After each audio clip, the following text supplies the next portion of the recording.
In this video, we will study about racemic mixture and meso compound. तो racemic mixture and meso compound को समझने के लिए एक एग्जांपल ले लेते हैं टार्टरिक एसिड का. Tartaric acid. तो टार्टरिक एसिड का अगर हम स्ट्रक्चर देखें, सिंपल स्ट्रक्चर, तो इसमें इट हैज़ 4 कार्बन एटम्स और यहाँ पर 2 COH ग्रुप प्रेजेंट होते हैं. और ये जो कार्बन एटम है इसमें एक OH, यहाँ पर भी एक OH, और बाकी वैलेंसी के अकॉर्डिंग 2 सेंटर में एक यहाँ हाइड्रोजन और एक यहाँ हाइड्रोजन आ जाएगा. तो अगर मैं इस वाले कंपाउंड में देखूँ तो ये जो कार्बन एटम है ये 4 डिफरेंट ग्रुप से बॉन्डेड है.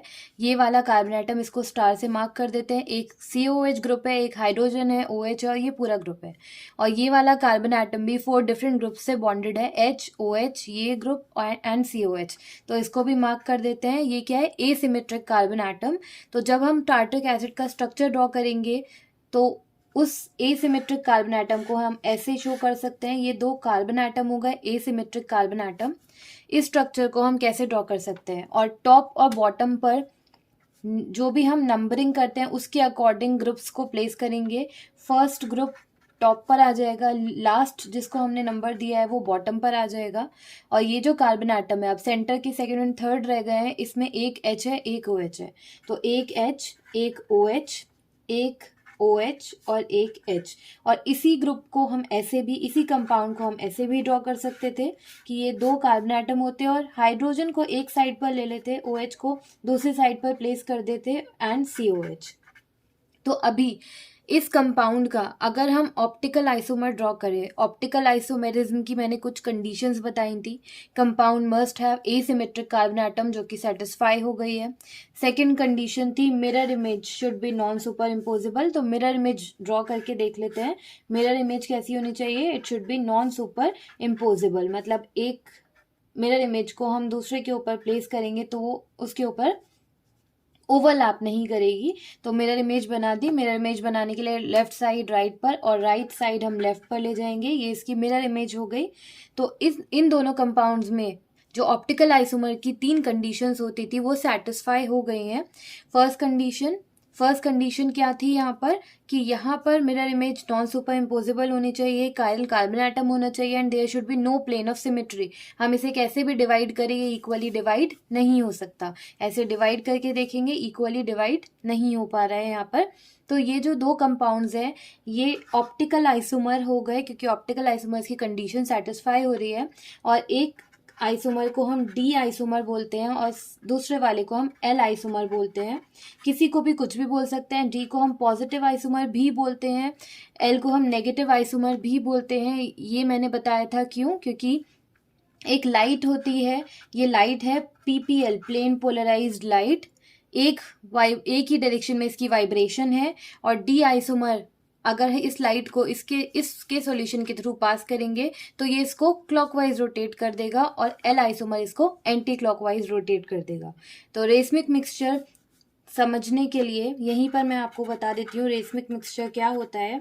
कि अगर हम D आइसोमर किसी भी कंपाउंड का D isomer and L isomer को इक्वली मिक्स करते हैं, मीन्स 50% D होगा एंड 50% L आइसोमर होगा, तो उस मिक्सचर को हम रेसमिक मिक्सचर बोलेंगे. और ये जो रेसमिक मिक्सचर है, अगर हम इसको D आइसोमर को अलग से देखें तो it can rotate PPL clockwise and L को देखें तो ये रोटेट करेगा एंटी क्लॉकवाइज. पर अगर हम इन दोनों का मिक्सचर बनाते हैं वो भी 50-50% इक्वल अमाउंट में, तो जितना ये D आइसोमर इसको क्लॉकवाइज रोटेट करेगा उतना ही L आइसोमर इसको वापस से एंटी क्लॉकवाइज रोटेट करेगा. तो नेट रोटेशन क्या हो जाएगी? 0. और अगर कोई कंपाउंड किसी PPL को रोटेट नहीं कर पाता तो उस कंपाउंड को हम बोलते हैं कि ये कंपाउंड क्या है? ऑप्टिकली इनएक्टिव कंपाउंड है.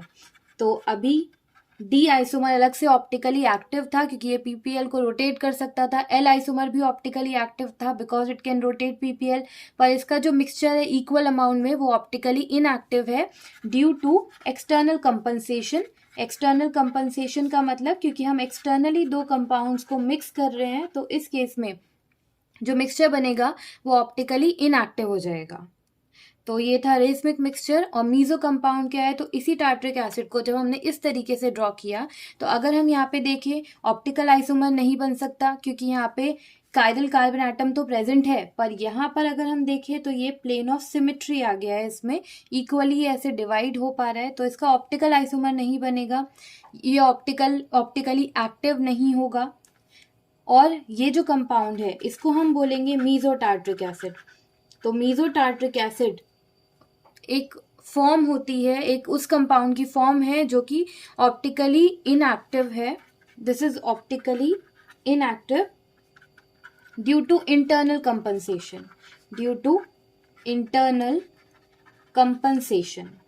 तो इंटरनल कंपनसेशन की वजह से ये कंपाउंड ऑप्टिकली इनएक्टिव हो जाएगा, क्योंकि इंटरनली इस कंपाउंड में प्लेन ऑफ सिमेट्री आ गया है, जिसकी वजह से ये ऑप्टिकली इनएक्टिव है। तो ये डिफरेंस है between racemic mixture and meso compound.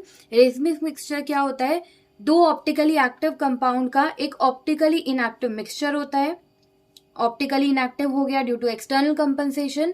And meso compound क्या है, मीजो कंपाउंड एक ऑप्टिकली इनएक्टिव कंपाउंड है due to internal compensation, due to the presence of plane of symmetry.